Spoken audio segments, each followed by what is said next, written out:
Kabak Ops Polres Solok Selatan AKP Dadang Iskandar menembak Kasat Reskrim Polres Solok Selatan AKP Rianto Ulil hingga tewas. Motifnya diduga lantaran kasus tambang ilegal galian C di Solok Selatan. Pelaku disinyalir tak senang korban melakukan penangkapan terhadap sejumlah penambang ilegal. Lantas apa yang melatar belakangi tindakan nekat seorang AKP Dadang? Benarkah pelaku terlibat di balik tambang ilegal Solok Selatan? Untuk membahasnya sudah bergabung bersama kami Kabar Reskrim periode 2009-2011 Komjen Pol Punawirawan Ito Sumardi dan anggota Kompolnas Hoirul Anam. Selamat petang Bapak-bapak. Selamat petang.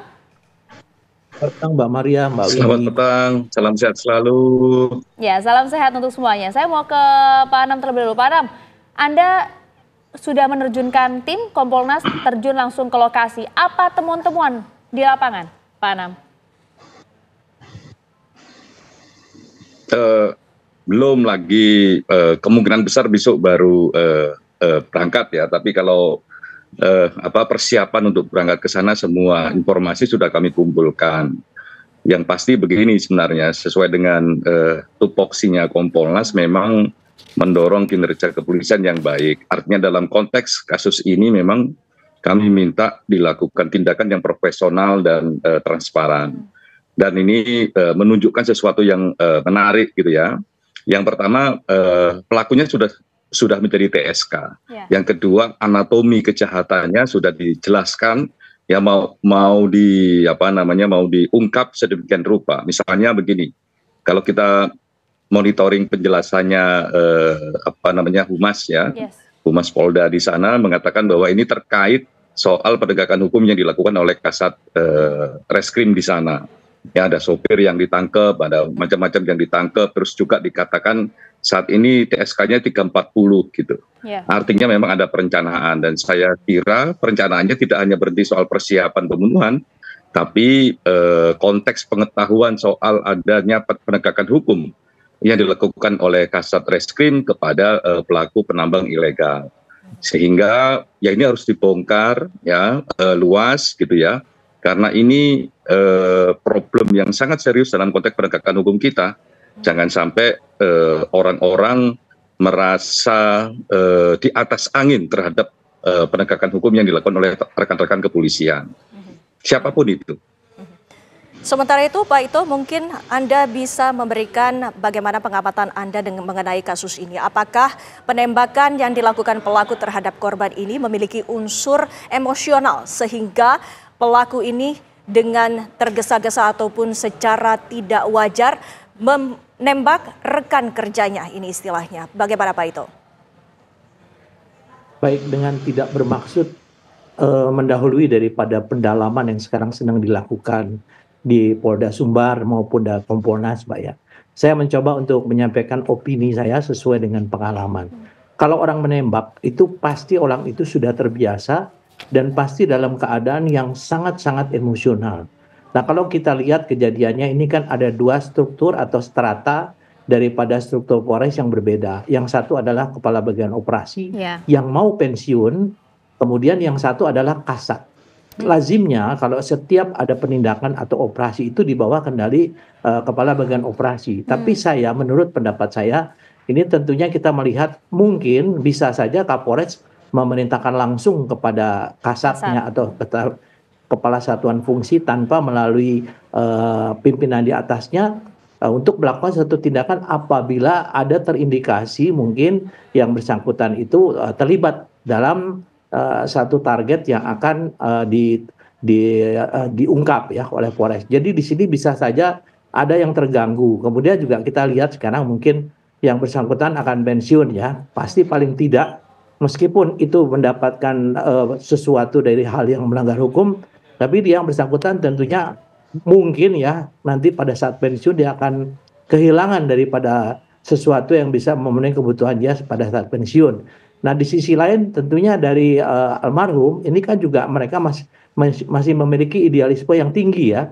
Apalagi ini sudah perintah Pak Kapolri ya, tentu dia akan melakukan. Nah di saat ini bisa saja terjadi komunikasi yang mungkin komunikasi antara yang tua dan yang muda ini ada komunikasi yang menimbulkan luapan emosional sehingga si pelaku tersebut bisa langsung melakukan penembakan ya, apalagi kalau di kepala itu sudah bukan penembakan yang tidak disengaja ya.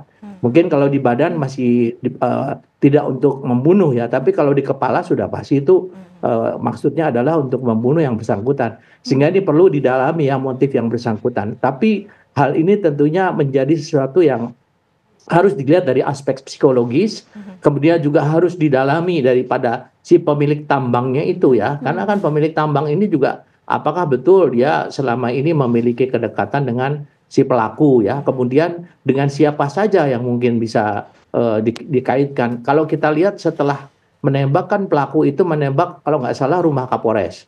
Mungkin dia kesal ya, kenapa tidak memerintahkan dia langsung kepada Kasat Serse. Nah, kemudian dia juga telah menelpon, saya dengar seorang perwira menengah di Polda mengatakan dia akan menyerah ya. Nah ini tentunya sesuatu yang dilakukan itu pada saat setelah menembak pasti akan ada timbul penyesalan. Tapi apa yang disampaikan Pak Kapolri bahwa ini harus diusut tuntas, apalagi diawasi oleh Kompolnas, saya yakin kasus ini nanti akan bisa disampaikan ke masyarakat, tidak ada lagi sesuatu yang disembunyikan. Ya Mbak ya, baik. Demikian. Iya, Pak Anam tadi dijelaskan oleh Pak Ito bahwa kalau kemudian tembakan ini diarahkan kepala, artinya ini sudah pasti ingin menghabisi nyawa yang bersangkutan. Apakah ini mendasari penetapan pasal 340 itu tadi? Kalau kami sepanjang saat ini ya masih monitoring, belum ketemu langsung sama teman-teman di Polda sana, melihat penjelasan dari Humas, ya konstruksi peristiwanya tidak hanya soal sasaran tembak, tapi juga 340 itu kan yang paling penting persiapan, pengetahuan pelaku ini atas satu kejadian, terus direaksi dengan persiapan dia menggunakan senjata, sekian magazin dan lain sebagainya, itu yang menjadikan ini 340. Dan kami mengapresiasi teman-teman Polda ya, untuk melihat anatomi kejahatannya dan menempatkan 340 sebagai satu pasal sangkaan. 340 sebagai pasal sangkaan dengan konstruksi peristiwa seperti itu dan dikatakan bahwa memang ada kaitannya dengan penegakan hukum yang dilakukan oleh Kasat Reskrim, persis apa yang disebutkan oleh Pak Ito maupun Pak Kapolri, ya ini harus diusut tuntas siapapun dalam dibaliknya gitu. Termasuk apakah hubungan pelaku dengan tambang dan sebagainya. Itu dia. Gitu. Pak Ana, mungkin juga di sini kan kita lihat bahwa korban saat ini ataupun saat kejadian sedang bertugas gitu dalam melaksanakan tugasnya sebagai pihak kepolisian. Dan ini ada upaya menghalang-halangi tidak dari pelaku menurut Anda? Kalau sepanjang yang sekarang beredar di publik ya, terus komunikasi awal kami dengan Polda itu memang dugaan kuatnya memang ada upaya menghalang-halangi gitu, menghalang-halangi upaya penegakan hukum yang dilakukan oleh Kasat Reskrim. Tapi sekali lagi ini kan masih dugaan, belum diklarifikasi dengan mendalam, dan kami juga menunggu apa yang dilakukan oleh teman-teman Polda. Karena kami melihat kecepatan menangani kasusnya, kedalaman menangani kasusnya, termasuk juga keterlibatan teman-teman dari Mabes Polri ini patut untuk diapresiasi gitu. Cepat dan tidak menutup-nutupi misalnya soal ini nggak terkait tambang, sudah dijelaskan oleh Humas bahwa ini ada soal tambang yang sedang diperiksa oleh Kasat Reskrim. Ya diskusi awalnya ada 338 ternyata menjadi 340 karena konstruksi dan anatomi kejahatannya demikian. Menurut kami ini langkah-langkah yang menurut saya harus kita apresiasi, namun demikian tetap harus kita lakukan pengawasan karena sekali lagi tidak cukup dengan profesionalitas saat ini, tapi juga harus dilakukan dengan cara transparan. Publik juga kepingin tahu apa yang terjadi, khususnya terkait latar belakang kenapa kok peristiwa itu terjadi. Gitu. Iya, itu tentu pertanyaan publik. Tapi yang kemudian juga sedang beredar saat ini, pertanyaan besar publik adalah begini, Pak Ito.